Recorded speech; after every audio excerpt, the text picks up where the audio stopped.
सागरिया foundation संचालित स्वयंप्रेरक सादर करीत आहे प्रवास गीतेचा शोध स्वतःचा भाग 19 अध्याय क्रमांक 2 श्लोक क्रमांक 48 ते 51. स्वयंप्रेरकचे आदर्श स्थानातले असलेले छत्रपती शिवराय आणि स्वामी विवेकानंद यांना वंदन करूया आणि स्वामीजींनी सांगितलेलं वाक्य सदैव आपल्या हृदयावरती कोरून ठेवूया, जे आपल्या स्वयंप्रेरकचं ब्रीद वाक्य आहे. All power with in you, you can do anything and everything. सर्व शक्ती तुझ्यामध्येच सामावलेली आहे. तू सर्व काही आणि काहीही करू शकतोस.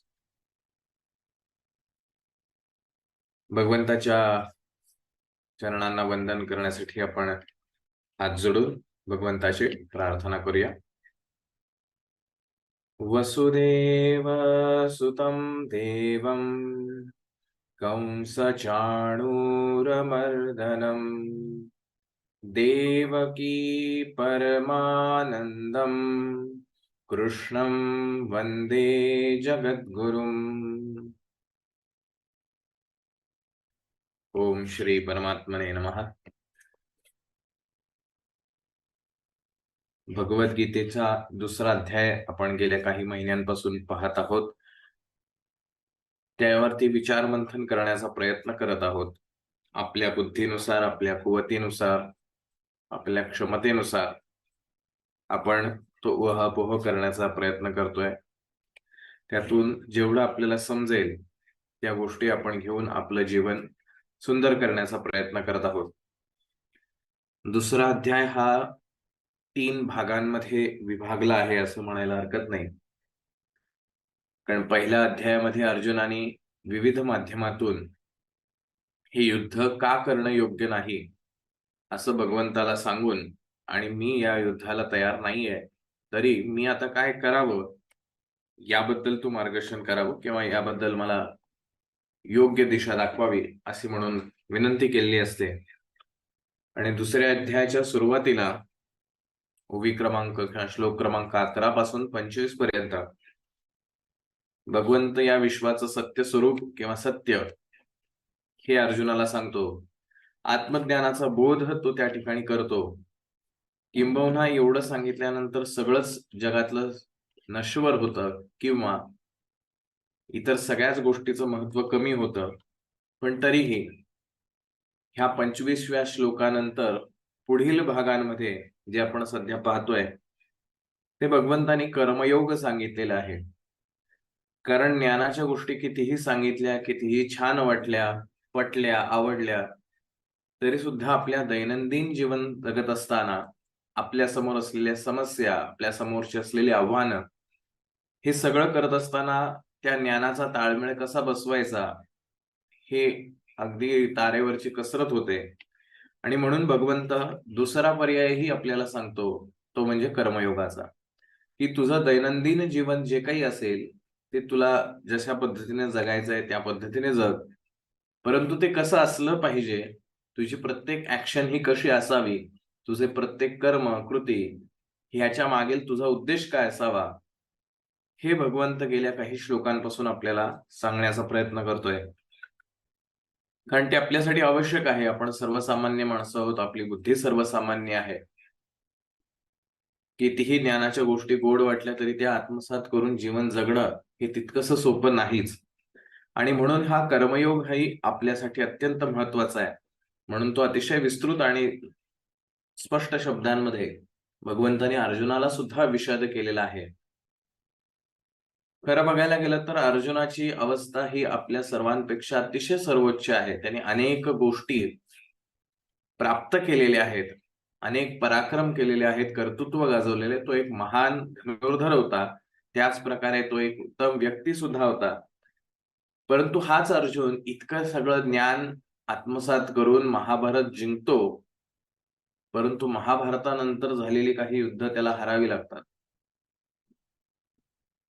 सो जीवनामध्ये चढ उतार हे प्रत्येकाच्याच येतात. ज्ञान घेतलं म्हणून काही जीवन बदलतं अशातलाही भाग नाही. मग अर्जुनाला प्रश्न पडतो, हे ज्ञान आणि कर्मयोग हे सगळं भगवंत तू सांगतोस, पण ह्याचा रिझल्ट काय? ह्यातनं काय निष्पन्न होणार आहे, काय उत्पन्न होणार आहे? आणि तो म्हणजे दुसऱ्या अध्यायाचा 3रा भाग. जे अर्जुनाने प्रश्न विचारल्यानंतर भगवंत त्याचंही उत्तर देतो. तर मूलतः ह्या 3 भागांमध्ये हा 2रा अध्याय पर्यायाने गीतेमधलं कोर नॉलेज जे आहे ते अतिशय सामावलेलं ह्या 2ऱ्या अध्यायामध्ये आहे. मागच्या श्लोकांमध्ये आपण कर्मयोगाचे काही सिद्धांत पाहिले, की कर्माशी अटॅच न होता, त्याच्याशी बंधनात न अडकता कर्म करावं. फळावरती लक्ष आपलं असू नये, आपल्याला फक्त कर्म करण्याचा अधिकार आहे, बाकी कुठल्याही गोष्टीचा आपल्याकडे अधिकार नाही. आपण कितीही आटापिटा केला, आपल्याला कितीही हवंसं वाटलं, की मला हे श्रेय हवंय किंवा मला हे फळ अपेक्षित आहे, तरी आपल्याला तो अधिकार नाही. आणि म्हणून भगवंताने आपल्याला सांगितलं, की तुम्ही तुमचं कर्म जे आहे ते उत्तम निवडण्याचा प्रयत्न करा, ते उत्तम प्रकारे करण्याचा प्रयत्न करा. आणि जे कर्म कराल त्यानुसार फळ हे निश्चित मिळणार आहे. कर्मापासून पळून जा, फळापासून पळून जा, फळ घेऊच नका, असं कुठेही भगवंतानी सांगितलेलं नाही. तर तुम्हाला कर्माचं स्वातंत्र्य आहे आणि ते तुम्ही उत्तम प्रकारे करावं. आणि ते कसं करावं ते पुढील श्लोकांमध्ये त्यांनी विशद केलेलं आहे. तर ह्या कर्माच्या फळाच्या बंधनातून मुक्त होणं म्हणजे कर्मयोग आहे, बुद्धियोग आहे. आणि त्याचाच पुढचा भाग ह्याच्या काही श्लोकांमध्ये अत्यंत महत्वाचा विषय यामधून भगवंत मांडणार आहे. योगस्थ कुरु कर्माणि संगम त्यक्त्वा धनंजय सिद्ध्य सिद्ध्योः समो भूत्वा समत्वम योग उच्यते. धनंजय म्हणजे अर्थात अर्जुन, संगम आसक्ती, त्यक्त्वा सोडून देऊन, च म्हणजे किंवा आणि, सिद्ध्य सिद्ध्य हो सिद्धी आणि असिद्धी म्हणजे यश आणि अपयश, सक्सेस आणि फेल्युअर यांचे बाबतीत समः भूत्वा समान बुद्धी बाळगून, योगस्थ योगामध्ये स्थित होऊन, कर्म आणि कर्तव्य कर्मे कुरु तू कर, समत्वम समत्वालाच योग योग उच्चते म्हटले जाते. हे धनंजय अर्जुना, तू आसक्ती सोडून तसेच सिद्धी आणि असिद्धी यामध्ये समान स्थिर होऊन कर्तव्य कर्मे कर, समत्वालाच योग म्हटले जाते. आपण मनुष्य जीव आहोत, अनेक संस्कारांनी बांधलेलो आहोत. आपली बुद्धी ही अनेक जन्मांच्या कर्मांमधून तयार झालेली आहे. आणि ह्या बुद्धीच्या माध्यमातूनच आपल्याकडनं कर्म घडत जातात. आपल्या आयुष्यात अशा अनेक गोष्टी असतात ज्या आपल्याला हव्या असतात, ज्या आपल्याला करायच्या असतात, पण करता येत नाही. अगदी ठरवतो, पण का कुणास ठाऊक आपण बरोबर त्याच्या विरुद्धच वागतो. आणि एखाद्या गोष्टी आपल्याला नको असतात, पण आपल्याकडून त्याच गोष्टी पुन्हा पुन्हा घडत असतात. आणि फ्रस्ट्रेट होतो आपण, कुठेतरी वैतागतो, कंटाळतो, की अरे मी ठरवतोय की मला हे नको आहे, पण तरी सुद्धा तेच माझ्याकडनं होतंय किंवा त्याच गोष्टी माझ्या समोर येतात.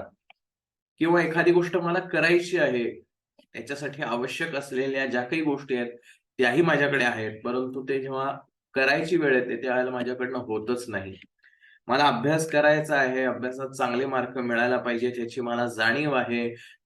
चांगले मार्क मिळाल्यानंतर मिळणारं जे काही फळ आहे, चांगली नोकरी असेल किंवा इतर गोष्टी असतील, याचीही मला जाणीव आहे. मला अभ्यास करायचा आहे, पण नेमका अभ्यास करायला बसलो ना की कंटाळा येतो. मला कळत नाही असं का होतं. पण बघणाऱ्यांना असं वाटतं की अरे हा अभ्यासच करत नाही.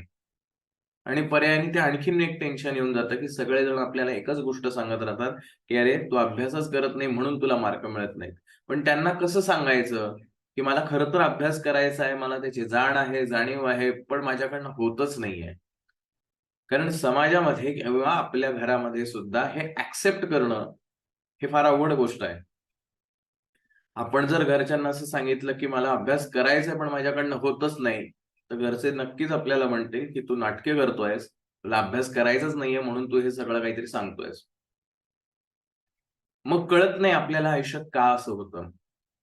अभ्यासाचं एक उदाहरण दिलं, प्रत्येकाच्या आयुष्यात अशा गोष्टी आहेत.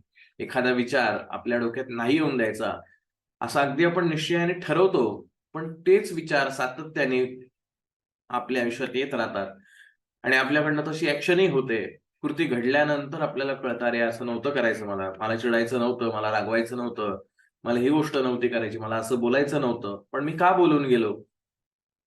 कारण ही बुद्धी जी आहे, ही अनेक जन्मांच्या संस्कारातून घडलेली आहे. ती अशी एका क्षणात बदलू शकत नाही. नाहीतर बदलता येते, पण तेवढं प्रचंड श्रम त्यासाठी आवश्यक आहे. मग ह्याला सातत्याने प्रयत्न करणं गरजेचं आहे आणि त्या सातत्यासाठीच हा कर्मयोग समजून घेणं गरजेचं आहे. त्यामुळे भगवद्गीता ही केवळ धार्मिक गोष्ट आहे अशातला भाग नाही. पण भगवद्गीता हे दैनंदिन व्यवहारामध्ये उत्तम जीवन जगण्यासाठीचा मूलमंत्र आहे आणि म्हणूनच आपल्या धर्माचा त्याला धर्मग्रंथ सुद्धा म्हटलं जातं, की वेद, उपनिषद, पुराण ह्या सगळ्यांचा सार म्हणजे भगवद्गीता आहे. की ज्याच्यामध्ये सगळंच सामावलेलं आहे. गीतेच्या बाहेर जगात असं कोणतंही ज्ञान शिल्लक नाही, ज्याचा उल्लेख गीतेमध्ये नाही. म्हणून गीता ही प्रत्येकाने अगदी बालवयापासून उतारवयापर्यंत प्रत्येकाच्या जीवनामध्ये वारंवार उपयोगात येणारी आहे. म्हणून ही गीता समजून घेणं हेही तितकंच महत्वाचं आहे. योगस्थः कुरु कर्माणि संगम त्यक्त्वा धनंजय. मागच्या श्लोकांमध्ये भगवंतांनी अर्जुनाला सांगितलं, की कर्माच्या फळापासून तू डिटॅच राहा. त्या बंधनात अडकू नकोस. हे अर्जुना, तू आसक्ती सोडून कर्म करायला शिक. साधारण आपल्या प्रत्येकाचंच असं असतं, कुठलंही काम घ्या, कुठलंही. चांगलं असो, वाईट असो, जे काही काम करू, त्या कामाचा रिझल्ट आपल्याला अपेक्षित असतो आणि त्या रिझल्टशी आपण जोडलेलो असतो. मी जर कोणाला काही सांगितलं, तर त्याने ते करायलाच पाहिजे, ही आपली भावना असते. मी एवढे कष्ट घेतले, तर मला त्याचं फळ मिळालंच पाहिजे, ही आपली भावना असते. कुठलीही गोष्ट आपण त्या कर्मफळाशीच जास्ती अटॅच असतो आणि भगवंत इथे म्हणतो, "तू अटॅच राहू नकोस, आसक्त राहू नकोस. तू तुझं कर्म करायचं काम कर." जितकं वाटतं तितकं अजिबात सोपं नाही आणि असंभवही नाही, की ते अशक्य आहे, करूच शकणार नाही, असंही नाही. परंतु ह्या आसक्तीपासनं बाजूला व्हायचंय आणि कसं व्हायचंय? संगम त्यक्त्वा धनंजयः, की त्या कर्मामुळे आनंद झाला, सुख मिळालं, यश मिळालं किंवा वाईट वाटलं, दुःख झालं, अपयश आलं, या दोनही गोष्टींकडे तू समान भावनेने बघ. म्हणजे तू कर्म केल्यानंतर त्याचं फळ जे काही येईल, चांगलं आलं तरीही, वाईट आलं तरीही, यश आलं तरीही, अपयश आलं तरीही, तू शांत राहील.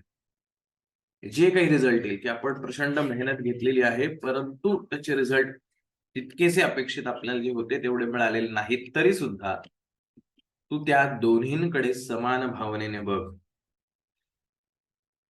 ज्ञानेश्वर माऊली याच्यावरती छान उदाहरण आपल्याला हे स्पष्ट करून देतात.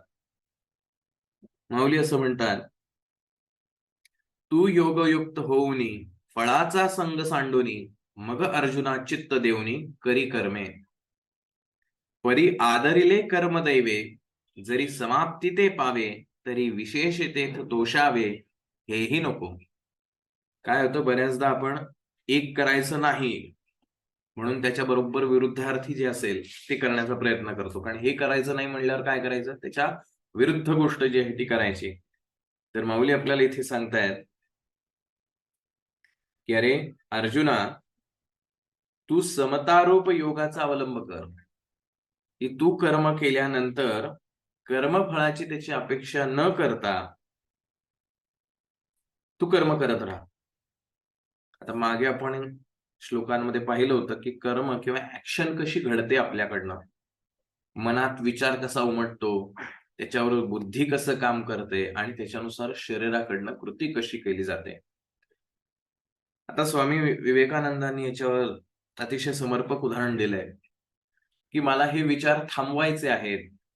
कारण मला जर कर्म बदलायचं असेल, तर अर्थात मला मनात येणाऱ्या विचारांवर काम करावं लागेल, तर माझ्या शरीराकडनं होणारं कर्म बदलेल. तर स्वामीजी असं म्हणतात, की एखादं एक तळ आहे. त्या तळाच्या पृष्ठभागावरती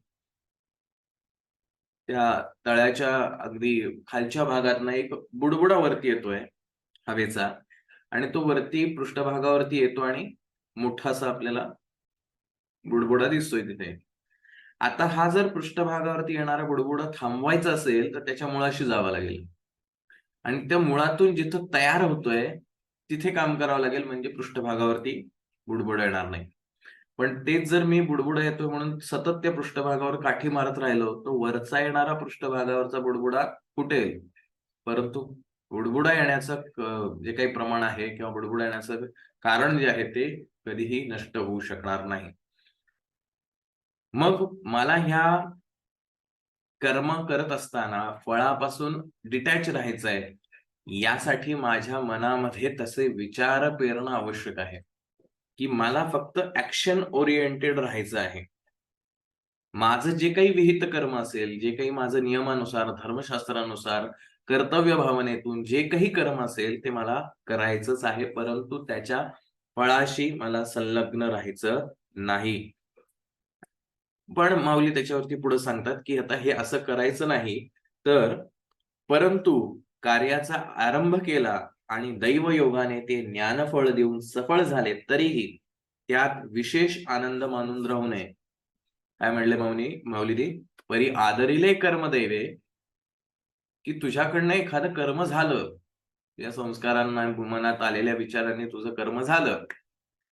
जरी समाप्ती ते पावे, तरी विशेष तेथ तोषावे हेही नको. त्या कर्मानंतर तुला त्याचं फळ अपेक्षेपेक्षा जास्त किंवा अपेक्षेएवढं मिळालं, तरीही त्याच्यात गुंतून राहू नकोस. अर्थात हे कोणाला नको असतं, की मला अपेक्षेनुसार एखादं जर फळ मिळालं तर आणि त्याच्यापासून मला पळ काढायचंय किंवा त्याच्यापासून मला दूर राहायचंय. अशक्य गोष्ट आहे. सुख कोणाला नको असतं. ते सुख माझ्या दारात असताना मी त्याला झिडकारून, त्याला पाठ दाखवून निघून जायचं इतकं सोपं नाही. पण तरीही जर आपल्याला हा योग कर्मयोग साधायचा असेल, कर्मातून निष्पन्न होणारी फळं जर आपल्याला नष्ट करायची असतील, तर आपल्याला हे करावंच लागेल. जर अर्थात आपल्याला मुक्त व्हायचंय, स्वतंत्र व्हायचं असेल तर. गुलामगिरीत जगण्याची इच्छा असणाऱ्यांसाठी हा भागच नाही. पुढे माऊली असं म्हणतायत, "का निमित्ते कोणे ऐके, ते सिद्धी न वचता ठाके, तरी तेथेचिनी अपरितोखे शोभावेना." की एखादं कर्म करताना तुम्ही प्रचंड मेहनत घेतलेली आहे. खूप कष्ट घेतलेत त्याच्यासाठी धडपड केलेली आहे. पण तरीही ते सक्सेसफुल नाही झालं. किंवा जेवढं हवंय तेवढं नाही झालं. मला इतके मार्क हवे होते, पण नाही मिळाले आता मार्क ते. कमी मिळालेत मार्क. अगदी वाईट नाही मिळाले, पण अपेक्षा एवढे नाही मिळालेत. तरी माऊली काय म्हणतायत? "तरी तेथेचिने अपरितोखे शोभावेना." तरी तू त्याच्यातही अडकू नकोस, पुढील गोष्टीवर काम करायला. आता मिळालेत ना एवढे मार्क, आता पुढे काय करायचं? ते का तसे मिळाले? मग माझं कसं होणार? ह्या विचारात अडकायचंच नाही. एफर्ट्स घेतले, त्याचे रिझल्ट अपेक्षेप्रमाणे आले किंवा नाही आले. दोनही गोष्टींमध्ये म्हणजे खूप मला 70चीच अपेक्षा होती, पण मला 90% मार्क मिळाले. आता किती आनंद व्यक्त करू आणि काय-काय करू? माऊली म्हणतात, हेही नाही करायचं. हेही नाही करायचं आणि जर तू पहिलं करणार नसशील, तरच तुला दुसरं न करण्याचा अधिकार आहे. नाहीतर आपण हुशार माणसं आहोत. अर्धच वाक्य घेतो आणि त्याच्यावरनं अर्थ लावायचा प्रयत्न करतो, की बघा माऊलींनीच सांगितलेलं आहे. काय सांगितलं? की अपयश आलं तरी सोडून द्या त्याच्याकडे, विचार करू नका. असं नाही सांगितलं. त्यांनी सांगितलं, जर तुम्हाला तुम्ही केलेल्या कर्मानुसार फळ आलं, अपेक्षेनुसार आलं, अपेक्षेपेक्षा जास्त आलं, तरीही त्यात अडकू नका आणि तुम्ही मेहनतीने कर्म केलं, पण त्याच्यात अपयश आलं किंवा ते पूर्णत्वास गेलं नाही, तरीही त्याच्यात अडकू नका. तुम्ही तुमचं कर्म करत राहा. का निमित्त कोणे एके, ते सिद्धी न वचता ठाके, तरी तेथेच न अपरितोखे शोभावेना. आचरता सिद्धी गेले, तरी काजाचे किर आले, परी ठेलियाही सगुण झाले ऐसेची मानी. फार सुंदररित्या माऊली आपल्याला हे समजावून सांगण्याचा प्रयत्न करत आहे. हाती आपण एखादं कार्य घेतलं असेल, एखादी ऍक्शन करायचं, एखादं कर्म आपल्याला करायचंय. ते हाती घेतलेलं कार्य जेवढं काही झालं असेल, सक्सेसफुल झालं असेल और अनसक्सेसफुल झालं असेल, अपेक्षे एवढं झालं असेल, अपेक्षेपेक्षा जास्त सक्सेसफुल झालं असेल किंवा अपयश झालेलं असेल. ह्या सगळ्या गोष्टी चांगल्या आणि वाईट दोन्ही गोष्टी आपण ईश्वरास अर्पण करायचं. जे काही झालंय ते यश आणि अपयश दोन्हीही, फक्त अपयश नाही, अर्धवाक्य घ्यायचं नाही, दोन्हीही भगवंताला समर्पित करून द्यायचं, तर ते सहजपणाने परिपूर्ण झाले असे मानावे. बघा किती सुंदररित्या माऊली म्हणतात, परी ठेलियाही सगुण झाले ऐसेची मानी. की जे काही त्याच्यातनं फळ आलेलं आहे ते फळ परमेश्वराला अर्पण करायचं आणि ते उत्तम झालंय असं समजून पुढे कर्म करायला सुरुवात करायची.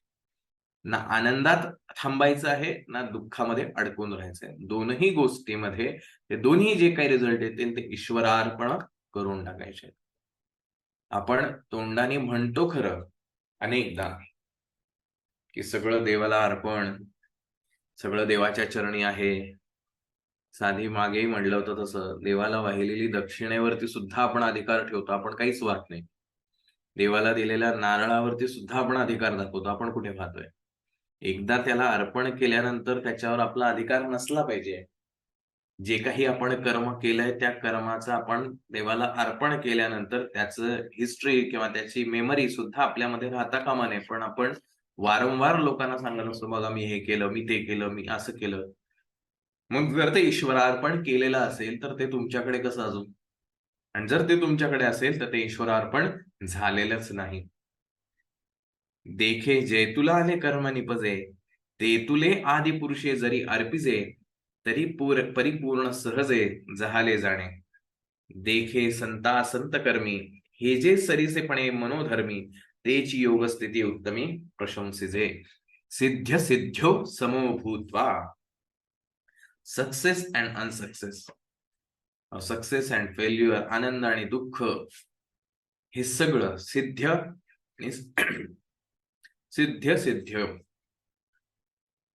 जे काही कर्म केलं त्याच्यातनं ती गोष्ट सिद्ध झाली और असिद्ध झाली, या दोनहींकडे एकाच नजरेने पाहता यायला पाहिजे. आनंद झाला, सुख मिळालं, अपेक्षेप्रमाणे यश मिळालं की हुरळून जायचं, पण अपयश आलं की म्हणायचं नाही नाही हे सगळं देवाच्या चरणी, नाही उपयोगाचं. दोन्हीकडे भाव एकच असला पाहिजे. तर काय होतंय? समत्वम योग उच्चते. या वागण्याला, या कृतीला योग असं संबोधलंय. कुठला योग? कर्मयोग. हा खरा कर्मयोग.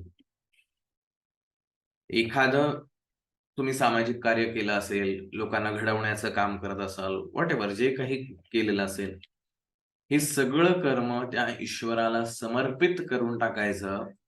कदाचित ते कर्म तुमच्या अपेक्षेनुसार होत झालं नसेल, अपेक्षित यश मिळालं नसेल किंवा अपेक्षेपेक्षा खूप जास्ती यश मिळालं. म्हणजे मला कल्पनाच नव्हती की एवढं मला याचं यश मिळेल, एवढ्या लोकांपर्यंत हे कार्य पोहोचेल, एवढे लोक मला मदतीला येतील. हे माझ्या अपेक्षेपेक्षा जास्त सुख मिळालं. ती ईश्वराची कृपा आहे म्हणून ती गोष्ट घडली. पण बऱ्याचदा असंही होतं की आपण खूप ध्येय धोरणं आखतो, अनेक कल्पना राबवत असतो, परंतु त्याला अपेक्षेप्रमाणे प्रतिसाद काही मिळत नाही. आपण दुःखी होतो आणि मग ते आपण कर्म करायचं सोडून देतो किंवा प्रवाह बदलतो. प्रवाह बदलायचा असेल तरीही हरकत नाही. पण प्रवाह बदलण्याचं कारण मला अपयश आलं म्हणून मी ते बदललं, हे नसावं. ठीक आहे, अपयश आलं दॅट्स ओके. तेही ईश्वराला अर्पण केलं. यश आलं तेही ईश्वराला अर्पण केलं. पण गंमत अशी होते, हा कर्मयोग करत असताना सुरुवात सगळ्यांची छान असते. शाळेचा पहिला दिवस, दुसरा दिवस, अगदी शाळेचे नवीन-नवीन दिवस असतात. सगळ्यांना उत्साहाचे, आनंदाचे वाटत असतात. तसंच कर्मयोग सुद्धा आहे. दान धर्म करणं, गरीब लोकांना मदत करणं, अज्ञानी लोकांना ज्ञानाची वाट दाखवणं, हे सगळं कर्मयोगाचाच भाग आहे. कुठलीही कृती घ्या, सुरुवात करत असताना हा भाव असतो. पण जसं जसं तुम्ही काम करायला लागता, ऑफकोर्स सुख कोणाला नकोय. तुम्ही एखाद्याला आयतं जर जेवायला आणून दिलं, एखाद्याला आयतं पैसे आणून दिले किंवा एखाद्याला ज्ञान वाटलं तुम्ही फुकट, त्याला कुठलीही मेहनत नाही लागली, तर ऑफकोर्स तो तुमचं कौतुक करणार. तुम्ही किती ग्रेट आहात, तुम्ही महान आहात, वगैरे वगैरे अनेक बिरुदं तुम्हाला लावेल. आता जशी जशी ही लोकांची जे कौतुक करणं जे आहे, लोक जेव्हा प्रेज करतात, हळूहळू आपण त्याला अटॅच व्हायला लागतो त्या कर्माला, की बघा माझ्यामुळे त्यांच्या आयुष्यात सुख मिळायला लागलं. मग मला असं वाटतं की मग आणखीन काम करायला पाहिजे. का करायला पाहिजे? आता तो पहिला भाव होता कर्म करायच्या सुरुवातीला, की ईश्वरासाठी हे काम करायचंय किंवा हा एक कर्मयोग करायचा आहे. आता तो भाव राहत नाही. आता भाव काय राहिलाय?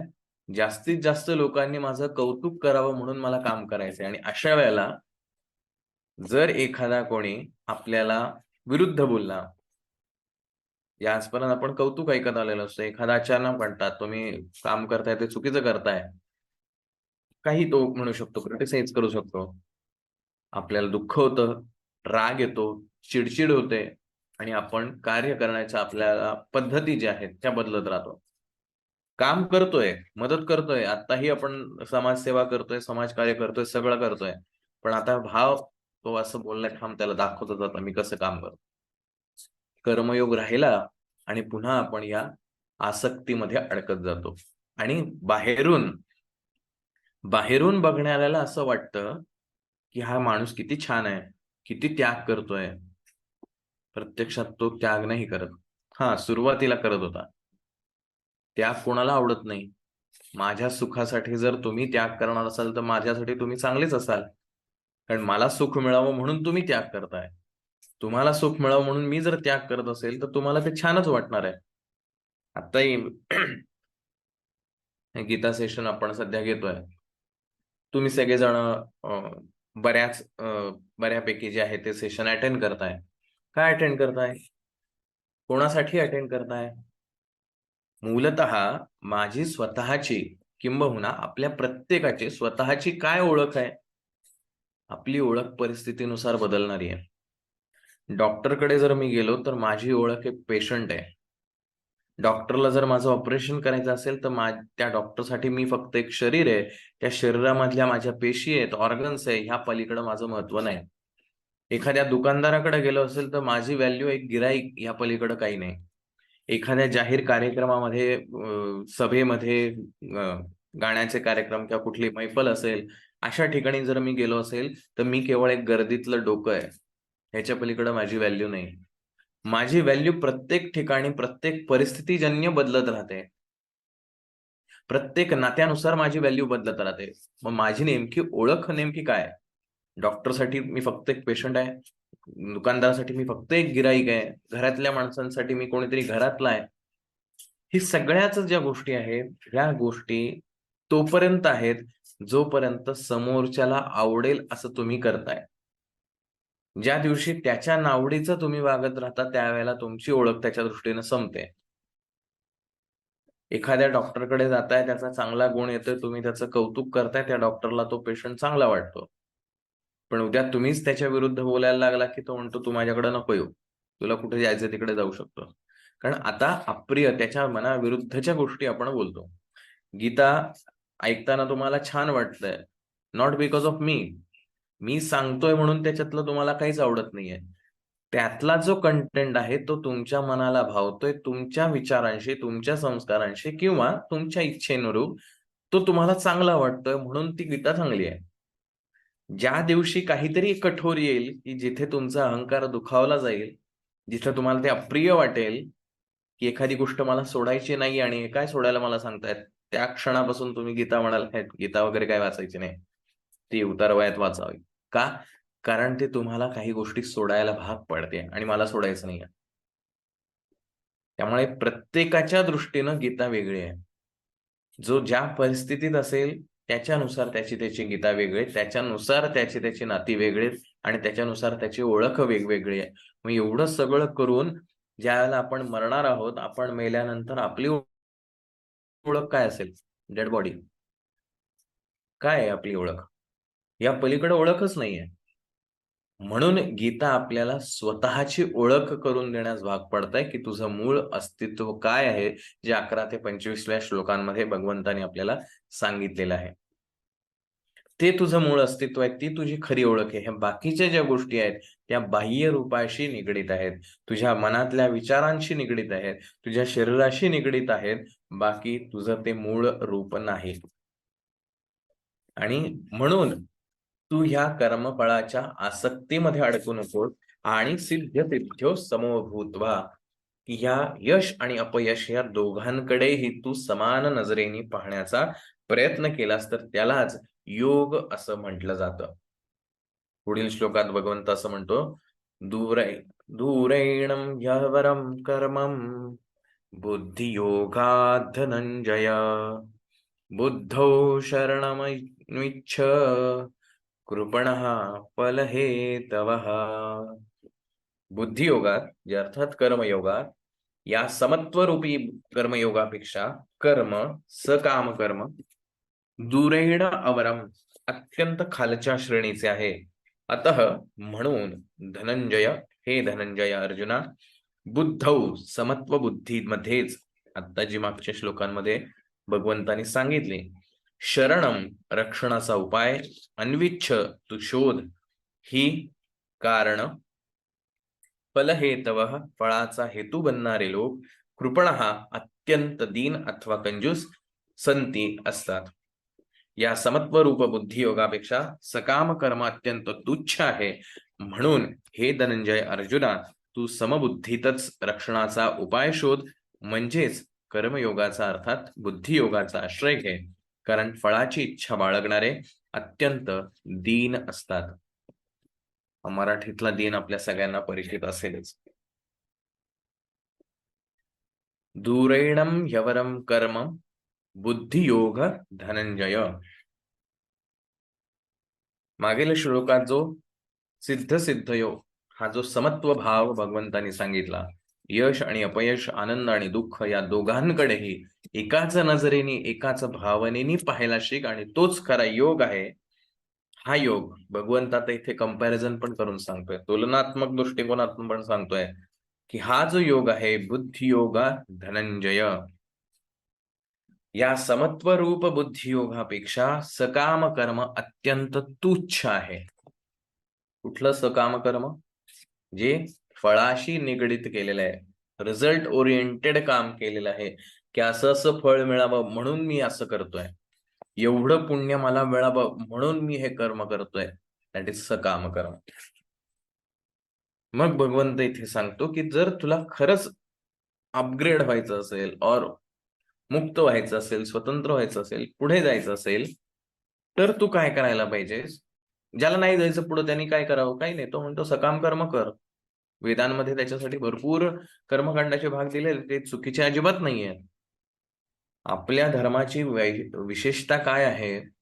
आपल्या धर्मामध्ये चॉईस हा सर्वात प्रत्येकाला दिलेला आहे.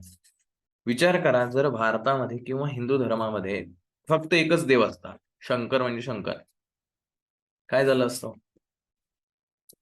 कदाचित बरेच नास्तिक तयार झाले असते. कारण सगळ्यांनाच शंकर भावेल, सगळ्यांनाच शंकराचे गुणवैशिष्ट्य आवडतील असं अजिबात नाहीये. प्रत्येकाचा स्वभाव वेगळा आहे, व्यक्ती तितक्या प्रकृती आहेत, प्रत्येक प्रकृतीनुसार त्याला आवडणाऱ्या गोष्टी वेगवेगळ्या आहेत. प्रत्येकालाच शंकर आवडेलच असं नाही. किंवा एखादा विचार, की तुम्ही असं वागलं पाहिजे, असा एखादा विचार धर्मामधला जो आहे, तो सुद्धा तसाच करावा असंही आपला धर्म म्हणत नाही. धर्म आपल्याला विविध पर्याय उभे करून देतो. आणि म्हणून हिंदू धर्म श्रेष्ठ आहे, की तुमच्या आवश्यकतेनुसार, तुमच्या आवडीनुसार तुम्ही तुमचा देव निवडा, तुम्ही तुमची कार्यपद्धती निवडा. एखादा म्हणतो हे कर्मकांड वगैरे काही उपयोगाचं नाही, त्यापेक्षा ध्यान करत राहा, ध्यानामध्ये सगळ्याच गोष्टी आहेत, तो त्यांनी त्याचा मार्ग निवडलाय. एखादा म्हणतो हे ध्यान वगैरे करण्यापेक्षा सगळ्यात सोपं विठ्ठल विठ्ठल म्हणत राहा, रामकृष्ण हरी म्हणत राहा, पांडुरंगाकडे जात राहा, सगळं त्याच्यामध्ये सामावलंय.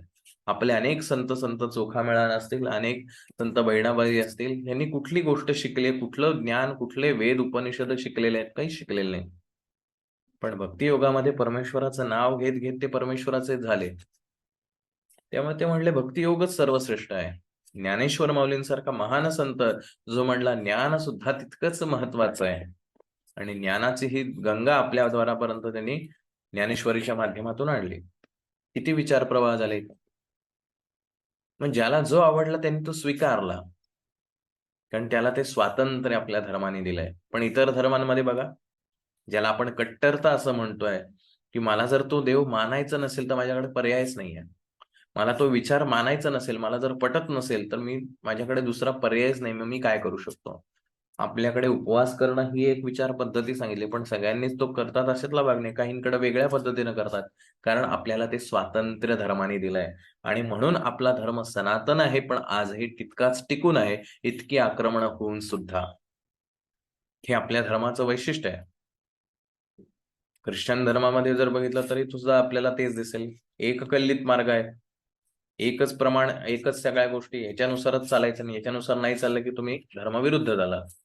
आपल्याकडे तसं नाहीये. एखादा शंकराचा उपासक असेल, एखादा विष्णूंचा उपासक असेल, एखादा शक्तीचा उपासक असेल, एखाद्या गणपतीचा उपासक असेल, अन्य देवदेवतांचा उपासक असेल, प्रत्येकाला त्याचं स्वातंत्र्य आहे. पण तो दुसऱ्या देवाचा करतो म्हणून तो वाईट ठरत नाही. असं आपल्या धर्माने कधीच आपल्याला शिकवलं नाही.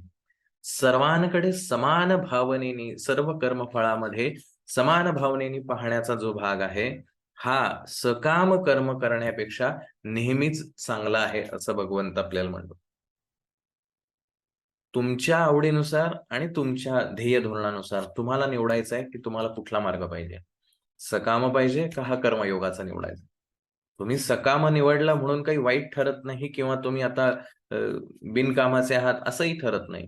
फक्त काय होणार, वेळ लागणार आहे. एखाद्या पक्षाला, एखाद्या जनावराला विचारलं, तुला स्वातंत्र्य हवंय का? तो म्हणेल, काय असतं स्वातंत्र्य? माझ्या मालकाने मला जे सांगितले त्यानुसार वागणं हेच माझं स्वातंत्र्य आहे. एखाद्या पक्षाला विचारलं, तो म्हणेल सकाळी छान उठता यायला पाहिजे, रात्री झोप व्हायला पाहिजे, माझ्या पिलांचं पोषण करता यायला पाहिजे. यापेक्षा अजून काय स्वातंत्र्य असतं? कारण त्यांची ती कुवत नाही, त्यांच्या बुद्धीची तेवढी मजल नाही, की ते विचार करू शकतील. कारण त्यांच्यामध्ये जो स्थित असलेला जो जीव आहे, तो पूर्वसंस्कारांनी त्याच्यामध्ये बंधला आहे. तो नाही विचार करू शकत आहे मुक्त होण्याचा. आणि म्हणून आपल्या धर्मामध्ये मनुष्य जन्म हा सर्वोत्तम मानला आहे. कारण ह्या जन्मामध्ये आपण हा विचार करू शकतो, प्रयत्न करू शकतो आणि मुक्तही होऊ शकतो. म्हणून ह्या जन्मामध्ये जास्तीत जास्त हे ज्ञान आत्मसात करून पुढे जाणं हे जास्ती महत्वाचं आहे. मग पुढे भगवंत असं म्हणतो, म्हणून हे धनंजया, तू समबुद्धीतच रक्षणाचा उपाय शोध, म्हणजेच बुद्धियोगाचा आश्रय घे. त्यामुळे तू रिझल्ट काय लागेल ह्यापेक्षा तुझं ऍक्शन जे आहे त्याच्यावरती जास्त फोकस कर आणि तेवढंच तुला स्वातंत्र्य आहे.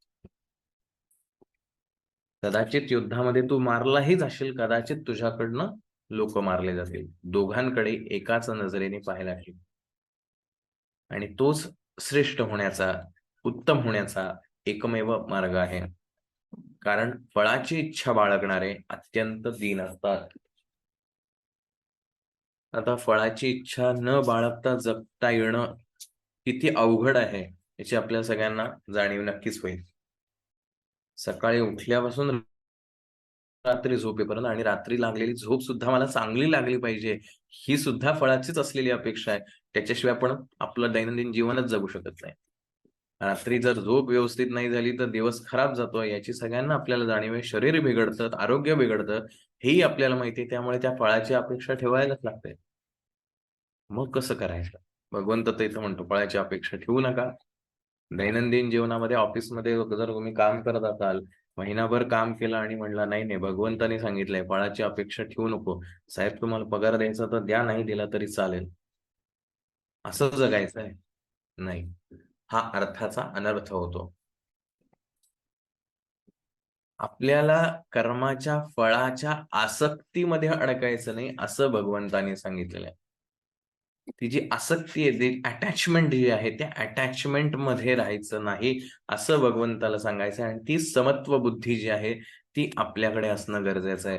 आणि जर ही समत्व बुद्धी असेल, तर मनात आलेला विचार हीच बुद्धी परतावून लावण्याइतपत सक्षम आहे आणि त्याच्यातूनच कर्म बदलत राहतात. त्यामुळे ताबडतोब हा परिणाम अजिबात दिसू शकत नाही. एका दिवसात सगळं बदललं असं होत नाही. कदाचित महिनोन-महिने, वर्षानुवर्ष, जन्मानुजन्म हे कर्म करत राहावं लागेल. हा विचार सातत्याने करत राहावा लागेल. तेव्हा कुठं थोडं आपण बदलू शकू. कारण अनेक लक्ष जन्मांचे संस्कार आपल्या चित्तावरती उमटलेले आहेत. मग आता जर एवढं सगळं असेल, मग काही आपल्या या जन्मात काही खरं नाही. आपल्याला काही मिळणारच नाही. कारण आपले संस्कार काय आहेत आपल्याला सगळ्यांना परिचित आहेत. मग काय करायचं? तत्पूर्वी माऊली आपल्याला या 49व्या श्लोकांवरती पुन्हा विश्लेषण करताना सांगतात, अर्जुना समत्व चित्ताचे, तेची सार जाणे योगाचे, जेथ मन आणि बुद्धीचे ऐक्य आधी. तो बुद्धियोग विवरिता, बहुत पाडे पार्था, दिसे हे अरुता कर्म भागू. हे अर्जुना, कर्माच्या पूर्ण किंवा अपूर्णतेविषयी, यश अथवा अपयशाविषयी चित्ताची समता, समानतेने त्या गोष्टीकडे पाहणं, हेच कर्मयोगाचं सारभूत तत्व आहे असं जाणून घे. या योगामध्ये निष्काम कर्म करण्याचा मनाचा धर्म आणि हेच कर्म ब्रह्मज्ञान लाभाचा पर्याय आहे. म्हणून ते करण्याचा बुद्धीचा निश्चय यांचे ऐक्य झालेले असते. मन आणि बुद्धी ज्या क्षणी एकत्र येते त्यावेळेला ते घडलेलं कर्म हे सर्वोत्तम होतं, याची आपल्याला सर्वांनाच कल्पना आहे. आपण अनेकदा आपल्या जीवनात हे अनुभवलेलं आहे, की मनात येणारी भावना, मनात आलेला विचार आणि शरीराद्वारे घडलेलं कर्म हे जेव्हा एकच असतं त्यावेळेला 100% सक्सेस मिळतोच. म्हणून माऊली इथं म्हणतात, जेथ मन आणि बुद्धीचे ऐक्य आधी.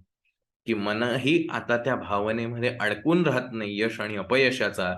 कारण बुद्धी तशी स्थिरावलेली आहे. म्हणून मन आणि बुद्धी ज्याला एकत्र येते, एकच विचार करते किंवा एकाच धाग्यामध्ये विणली जाते, त्यावेळेला यश हे नक्की आहे. परी तेची कर्म आचरिजे, तरीच हा योग उपाविजे, जे कर्मशेषे सहजे योग स्थिती.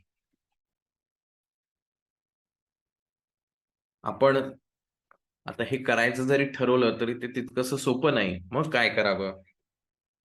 परंतु प्रारंभी वेद प्रणीत काम्य कर्मे विधीपूर्वक करावी लागतात. बघा माऊली काय सांगतायत, परी तेची कर्म आचरिजे, तरीच हा योग पावजे. की सुरुवातीला आपल्याला हे फल आधारितच कर्म करावं लागेल.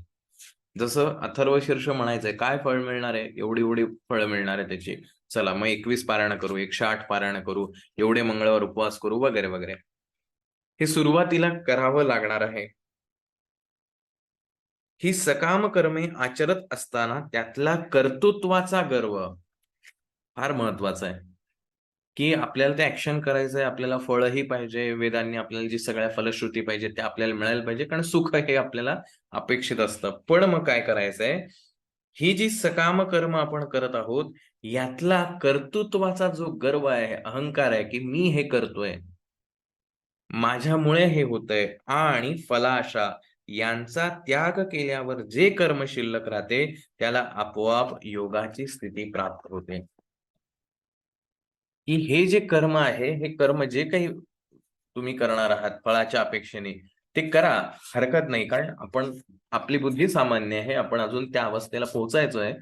तरी ते आपण त्या फलाच्या अपेक्षेने कर्म करावं, परंतु ते कर्म करत असल्याचा अहंकार, गर्व, त्याचा क्रेडिट जे आहे, जे स्वतःकडे आपण नेहमी घेत राहतो, की मी असं केलं, मी तसं केलं, वगैरे, वगैरे. चांगलं अथवा वाईट दोन्हीच्या दृष्टीनं.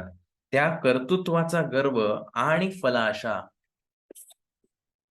या दोन्हींचा त्याग केल्यानंतर जे कर्म उरतं ते सर्वोत्तम आहे.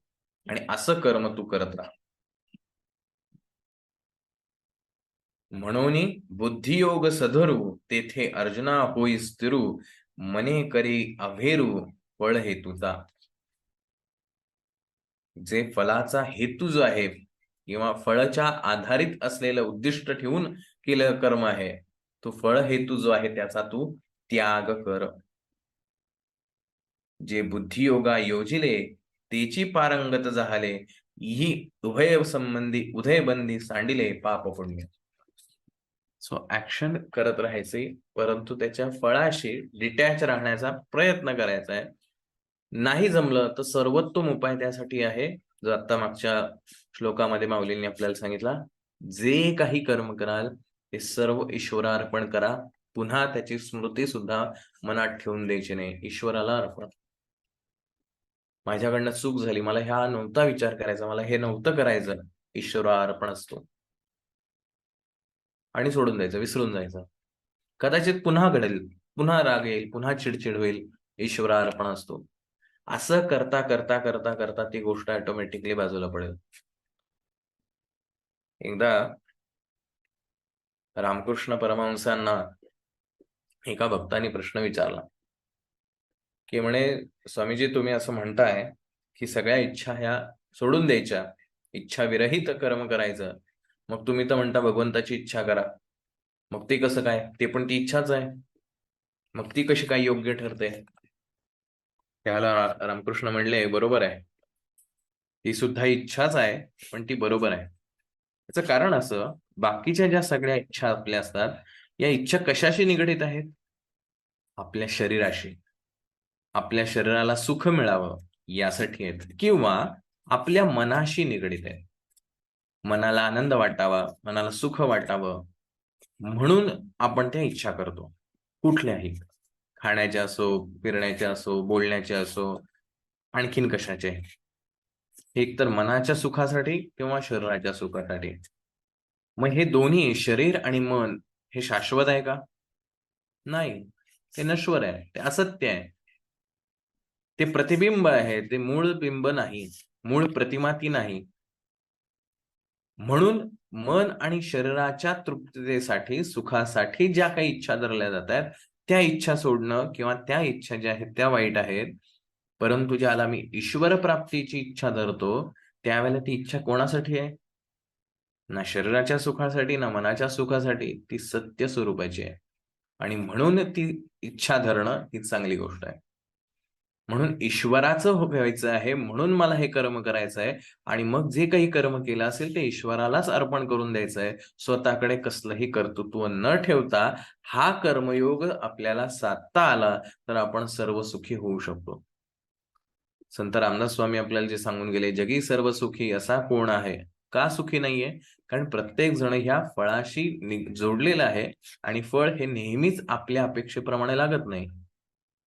आपण जेवढी मेहनत घेतलेली असेल, कष्ट घेतले असेल, त्या प्रमाणातच त्याचं फळ मिळतं असं अजिबात नाही. कधी मिळतं, कधी नाही मिळत, कधी अपेक्षेपेक्षा जास्ती मिळतं, कधी अगदी अपेक्षा आपली काहीच नाही, पण तरी सुद्धा फार वाईट घडतं, ज्याची आपण कल्पनाही केलेली नसते. दोन्ही गोष्टी घडतात, सातत्याने घडत असतात. म्हणून आपण सुखी नाही आहोत. मग ते जर सुखी व्हायचं असेल तर पुढील श्लोकामध्ये भगवंत आपल्याला सांगतो,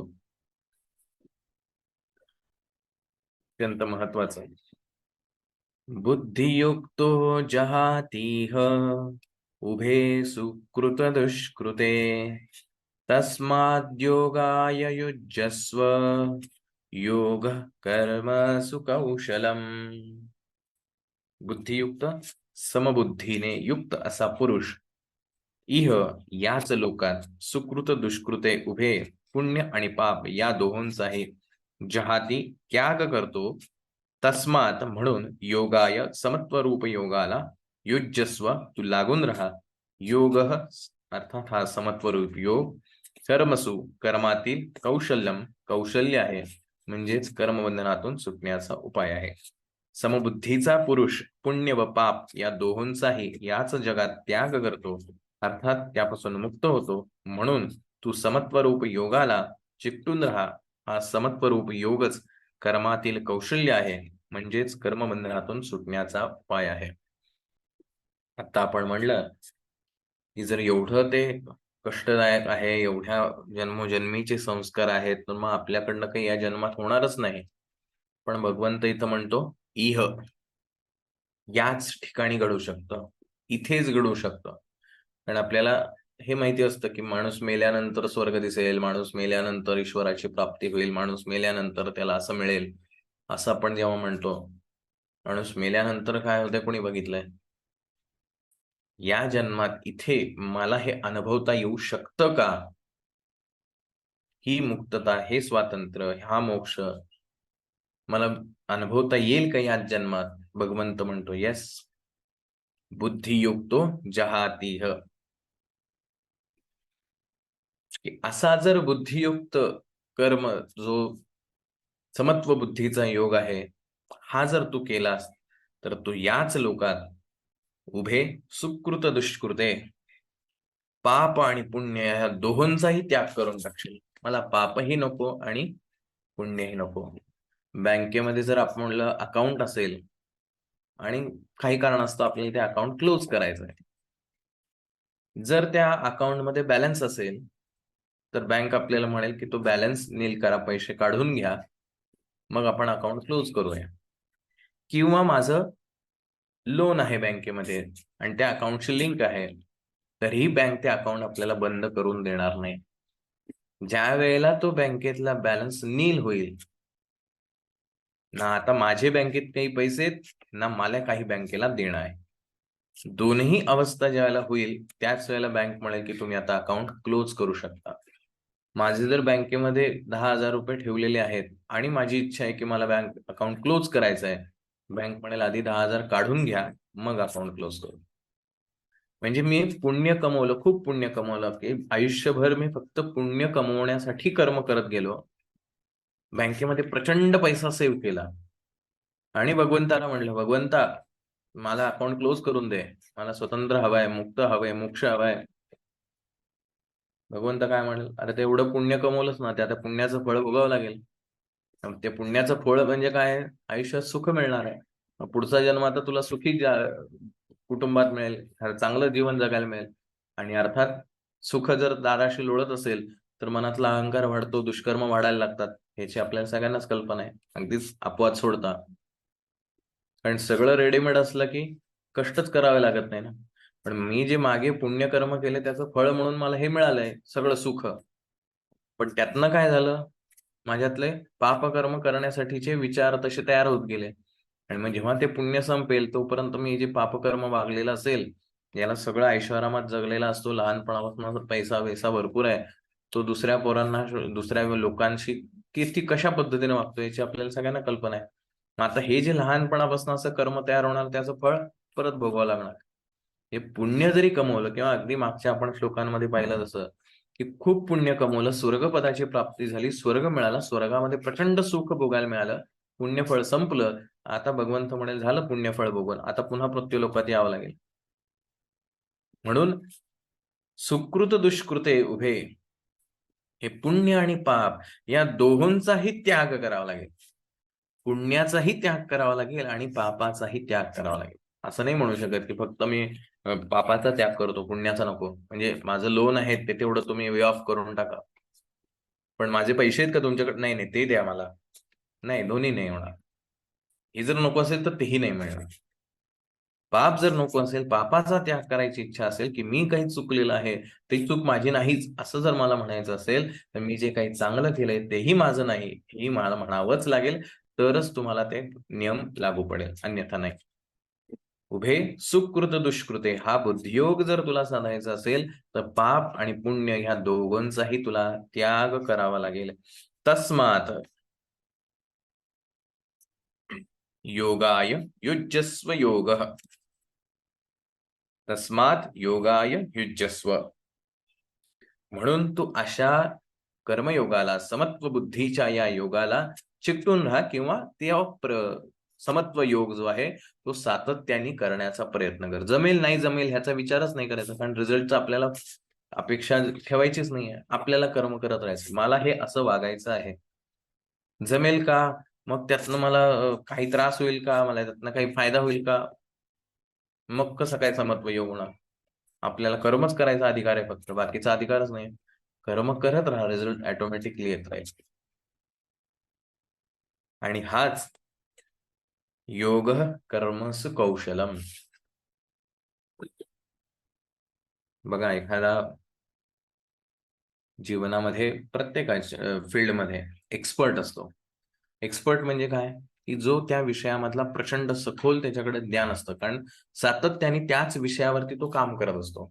एखादा इंजिनिअरिंग मध्ये एखाद्या फील्डमध्ये एक्सपर्ट असतो. प्रत्येक जण कशा ना कशा तरी एक्सपर्ट असतो. एखादा विहिरीमध्ये किंवा नदीमध्ये पोहण्यात एक्सपर्ट असतो. तसं दुसऱ्याला जमेलच असं नाही. मग ह्या योगः कर्मसु कौशलम, कारण हे बऱ्याच संस्थेचं ब्रीदवाक्य सुद्धा असतं. योगः कर्मसु कौशलम, की तुम्ही कौशल म्हणजे स्किल. आपल्याला सगळ्यांना माहिती आहे, स्किलफुली जर तुम्ही एखादं कर्म केलं, ऍक्शन केली, एखादं काम केलं, तर तुम्ही योग साधाल, एक्सपर्ट व्हाल. पण इथे भगवंताला हा अर्थ अपेक्षित नाहीये. भगवंताला अर्थ अपेक्षित आहे तो ह्या समत्व बुद्धी योगाचं तू कर्म करत राहा. तू ज्यावेळेला हे सातत्याने करत राहशील त्यावेळेला तू त्याच्यामध्ये एक्सपर्ट होशील, म्हणजेच तू मुक्त होशील. तर वेगळं काही करायची आवश्यकता नाही. तुला तो ज्ञानयोग नाही जमत आहे, हरकत नाही. तुला नाही हिमालयात जाऊन तपश्चर्या करत बसायचं, एकट्याला जाऊन कुठेतरी अज्ञातवासात राहायचंय, अजिबात नाही करायचं. संसारात राहून हे करायचंय. पण संसारात राहून जे जे कर्म करायचंय ते कर्म या समत्व बुद्धी योगाच्या माध्यमातून किंवा कर्मयोगानुसार तू करण्याचा प्रयत्न कर. तसाही मुक्त होऊन जाईल. त्यामुळे कर्मयोग चांगला, ज्ञानयोग चांगला, भक्तियोग चांगला का ध्यानयोग चांगला, प्रत्येकाने आपापले विचार मांडले. आपल्या संतांनी भक्तियोग सांगितला, रामानुजांनी कर्मयोग अधिक प्रिफर केला, ज्ञानयोग प्रेफर करणारे आद्य शंकराचार्य आपल्याला माहिती आहेत. आणि ध्यानयोगाबद्दल तर बोलायचंच नाही, सध्या प्रचंड जगभरामध्ये त्याची बूम आहे. मेडिटेशन मेडिटेशन मेडिटेशन मेडिटेशन केलं की सगळी सुख तुमच्या दारात. म्हणजे मेडिटेशन कशासाठी करायचंय? पुन्हा सुखांसाठीच. म्हणजे मेडिटेशन करून हे जे अडॉप्ट करतो आपण आंधळेपणाने बाहेरच्या गोष्टी, आपल्याला मेडिटेशन जे आपल्या धर्माने किंवा आपल्या वेदांनी आणि उपनिषदांनी सांगितलं, ते मेडिटेशन स्व ओळखीसाठी सांगितलंय, सेल्फ रिअलायझेशनसाठी. हे मेडिटेशन जे सांगतात की हे जीवनामध्ये, म्हणजे त्यांची जी भोगवादी संस्कृती आहे त्या भोगवादी संस्कृतीचाच ते मेडिटेशनच्या माध्यमातून उपयोग करून घेतो. मेडिटेशन करून काय मिळवायचं? सुख मिळवायचं. कसलं सुख मिळवायचं? मे बी शरीराचं और मनाचं. मनाला पीस मिळतो म्हणून मेडिटेशन करा. पण मन शाश्वत आहे का? त्यांना माहित नाहीये. या मनाच्या पलीकडे काय अस्तित्वात आहे? They don't know. That is absolute soul and that you. तत्वमसी. तूच तो आहेस. आपली आपली धर्म संस्कृती किंवा आपले या वेद उपनिषदांचं ग्रंथ हे सगळे ह्या पलीकडचे आहेत. मेडिटेशन करायचंय, मेडिटेशन करा, काहीच प्रॉब्लेम नाही. त्यातनं काय मिळवायचंय? ध्येय धोरण निश्चित पाहिजे. म्हणून स्वामी विवेकानंद म्हणतात की एक मार्गाच्या मागे जाण्यापेक्षा एक काम करा सोपं, जे संसारिक माणसाला सहज जमेल, असं स्वामीजी सांगतात. ते म्हणतात तुमच्या गरजेनुसार तुम्ही तुमचा मार्ग निवडा. तुम्ही कर्मयोग पण करा, भक्तियोग पण करा, राजयोग पण करा आणि ज्ञानयोग पण करा. जेव्हा ज्याची गरज असेल तेव्हा ती गोष्ट करा. चारही मार्गांचा योग्य उपयोग करून तुम्ही पुढे जा, म्हणजे स्मूथली जाल. कारण ज्ञानयोग अतिशय शुष्क आहे, कोरडा आहे, कंटाळा यायला लागतो. गीतेच्या सेशनला आज इतके जण आहेत, काल भरपूर होते, उद्या कदाचित आणखीन कमी होतील, मे बी जास्तही होतील. शुष्क आहे, कोरडा आहे. मेडिटेशन, अरे बापरे, मी ते बसलं ना, नको नको ते मला सहनच होत नाही. कदाचित पळूनही जातील. देवाचं नाव घ्या म्हणलं, नाही नाही, तो भक्ती येऊ नको, ते देवाचं नाव नको आम्हाला. बरं कर्मयोग करा, तुम्ही नास्तिक आहात, कर्मयोग करा. नाही, ते प्रत्येक ठिकाणी मला माझं स्वतंत्र काहीतरी पाहिजेच, माझं प्रेस्टिज पाहिजे, माझं प्रेज कोणतरी केलेलं पाहिजे, तोही जमत नाही. सो प्रत्येकाच्या आवडीनुसार, इच्छेनुसार आणि त्याच्या बुद्धीनुसार त्याने ते करत राहावं, असं या ठिकाणी भगवंत सांगतो. आणि त्याच्यातूनच हा समत्व बुद्धीचा योग जो आहे तोच तुम्हाला ह्या मुक्ततेकडे, स्वातंत्र्याकडे, मोक्षाकडे घेऊन जाऊ शकतो. म्हणून सकाम कर्म करण्यापेक्षा अशा पद्धतीनं समत्व भागाच्या योगाच्या दृष्टीने, बुद्धीने तुम्ही कर्म करा. फळाशी आसक्त न राहता, फळ घ्यायचं नाही असं भगवंतांनी कुठेही मेन्शन केलेलं नाही. फळामध्ये आसक्त न राहता कर्म करत राहा. फळ येणार आहे, तुम्ही झाड लावलं, त्याला फळ लागणार आहे, फळ खा, पण फळ खाऊ नका असंही म्हणत नाही. पण आज आंबा मिळाला, उद्या चिक्कू का मिळाला म्हणून चिडचिड करू नका. समत्व भावाने राहा. ओके, आज आंबा आहे, वेल थँक्यू. त्या ईश्वराला अर्पण करून टाका की तुझ्या कृपेने हे सगळं चालू आहे. उद्या दुसरं फळ मिळालं जे कदाचित तुमच्या नावडीचं आहे, तेव्हा सुद्धा त्या ईश्वराचीच कृपा समजा आणि त्यालाच धन्यवाद द्या. पण गंमत अशी होती की काल श्रीखंड खाल्ला, आज ताटामध्ये नावडीची भाजी का दिली म्हणून भांडणं करणारे आपण असतो. तो समत्व भाग नाही. काल सुख मिळालं, वाव थँक्यू. आज नाही, आवडीचं नाहीये, माझ्या दुःखाचं आहे, ओके थँक्यू. तो समत्व भाग आहे. अशा पद्धतीने जरी आपण कर्मयोग साधू शकलो तरी सुद्धा भगवंत म्हणतो तुम्ही योग कर्मसु कौशलम. आणि पुढच्या श्लोकामध्ये भगवंत आपल्याला सांगतो कर्मजं बुद्धियुक्ता हि फलं त्यक्त्वा मनीषिणः जन्मबंध विनिर्मुक्तः पदं गच्छन्त्यनामयम्. ही म्हणजे कारण बुद्धियुक्ता समबुद्धीने युक्त मनीषिणः ज्ञानी लोक कर्मजम कर्मापासून उत्पन्न होणाऱ्या फलम फळाचा त्यक्त्वा त्याग करून जन्मबंध विनिर्मुक्त जन्मरूपी बंधनातून मुक्त होऊन अनायम निर्विकार पदम परमपद गच्छन्ती प्राप्त करून घेतात. कारण समबुद्धीने युक्त असलेले ज्ञानी लोक कर्मयोग कर्मापासून उत्पन्न होणाऱ्या फळाचा त्याग करून जन्मरूप बंधनापासून मुक्त होऊन निर्विकार परमपदाला प्राप्त होतात. कौतुक आणि टीका दोन्ही समान म्हणता यायला पाहिजे. दोन शब्द तुम्हाला चांगले बोलले, तुम्हाला छान वाटलं, पण दोन गोष्ट वाईट बोलले. प्रत्येकाचा स्वभाव आहे, प्रत्येकाला एखादी गोष्ट आवडू शकते, प्रत्येकाला एखादी गोष्ट आवडू शकते. एखाद्याला कर्मयोग आवडेल, एखाद्याला ज्ञानयोग आवडेल, एखाद्याला भक्तियोग आवडेल, एखादा म्हणेल ते गीताच नको. प्रत्येकाला त्याचं त्याचं स्वातंत्र्य आहे. ज्ञानी लोक या दोन्ही गोष्टींकडे समान नजरेने पाहून पुढे त्यांचं त्यांचं कर्म करतात. केलेल्या कर्मातून ते कर्माचं जे काही जेवढं त्याचं ठरलेली उद्दिष्ट असतील तेवढं ते कदाचित करू शकतील, हे कदाचित नाही पण करू शकेल, अर्धवट राहून जाईल, तरी सुद्धा ते आनंदी राहतात. कारण ते समत्व भावनेने त्या गोष्टीकडे पाहत राहतात. आपण आपलं कर्म केलं, आपण आपलं ड्युटी गेली, जे कर्म केलं ते ईश्वराच्या अर्पण करून टाकलं. ना त्याचं कौतुक स्वतःकडे घेतलं, ना त्याची टीका आपल्या स्वतःकडे घेतली. या गोष्टी ज्या भावनेने आपण करणं अपेक्षित आहे, प्रयत्न करायचा. कदाचित जमेल, कदाचित नाही जमेल, पण जर एक एक पाऊल टाकत राहिलो, आज ना उद्या निश्चित त्या ध्येयापर्यंत पोहोचू शकू. कारण निसर्गाचा तो नियमच आहे, ऍक्शन केली की रिॲक्शन येतेच. म्हणून कर्म करत राहा, कर्माच्या फळाच्या आसक्तीमध्ये अडकू नका, एवढंच भगवंत आपल्याला या ठिकाणी सांगण्याचा प्रयत्न करतो. सो हा कर्मयोग अजून काही श्लोकांमध्ये भगवंत आपल्याला आणखीन विस्तृतरित्या एक्सप्लेन करत राहणार आहे. ज्ञानेश्वर माऊली आपल्याला त्याचं विश्लेषणही फार साध्या सोप्या शब्दांमध्येही करत राहणार आहे. आणि नंतर हे सगळं करून काय मिळणार आहे, याचा रिझल्ट काय, कशासाठी हे सगळं करायचं, किंवा हे सगळं केल्यानंतर काहीतरी आपण अजब बनू का, ह्या जगामध्ये राहायची गरजच नाही का आपल्याला, किंवा आपण मग सगळ्यांपासून वेगळं वेगळं राहायचं का, काय होणार आहे ह्या सगळ्यातनं, याचंही उत्तर भगवंत आपल्याला याच दुसऱ्या अध्यायात देणार आहे.